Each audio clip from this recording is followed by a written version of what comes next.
Morning students. Today we will do chapter 3 from your book First Flight, that is your textbook in English for class 10th.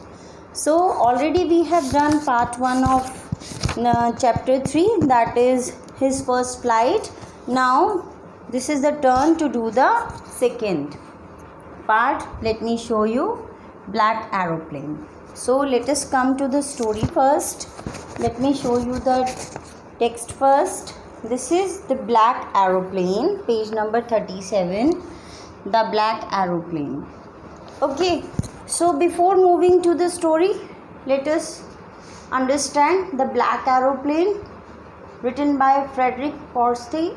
Main character is the narrator and other characters are the pilot of the black aeroplane. So here the receptionist would appear in the last, and the pilot of the black aeroplane, we would find out whether it is only the imagination or was it real. So let us understand the story by the summary. So let's discuss. Here Frederick is summarizing or depicting a mysterious story. So this is practically a mysterious story. So I would just discuss with you the summary of this. So how it starts? First of all, the narrator was on his way back to England. Okay, he was leaving the France and wanted to go back to England.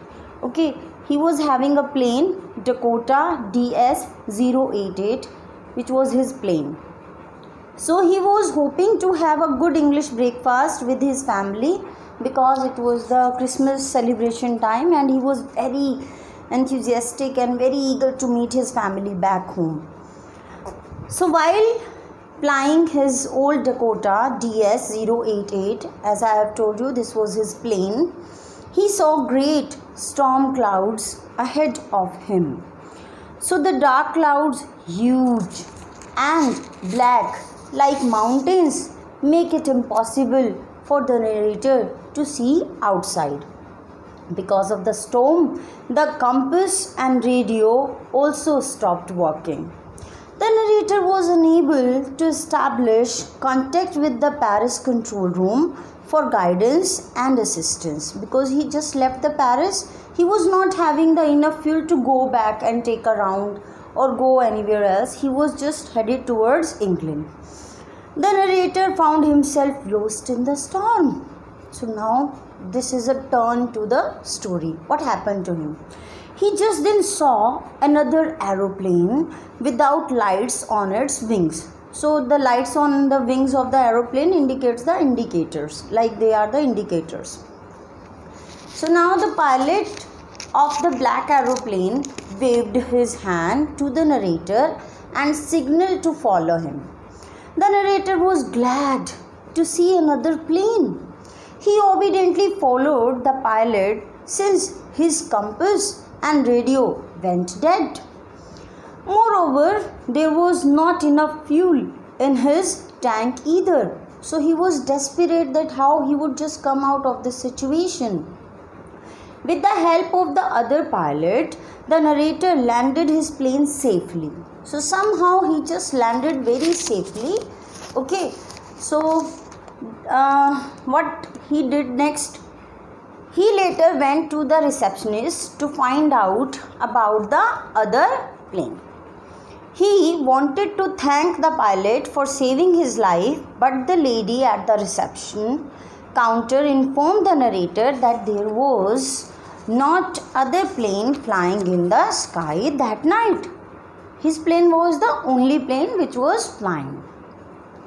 So students, this is the story, and now this story ends with a note of mystery as to who helped the narrator and who helped him to land safely without a compass or a radio or even a little fuel.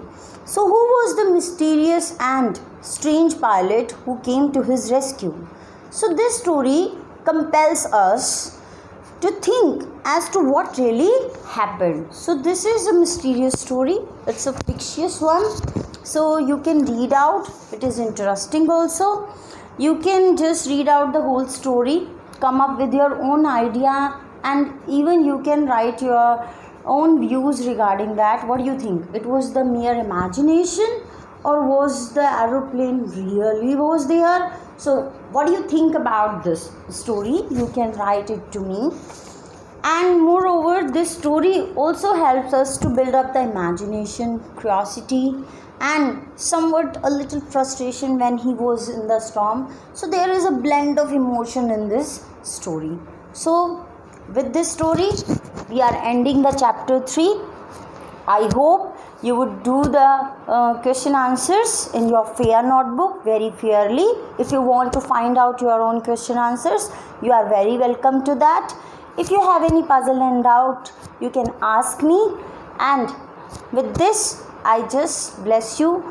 Stay at home, stay safe, and do your work with full sincerity. Thank you and have a nice day.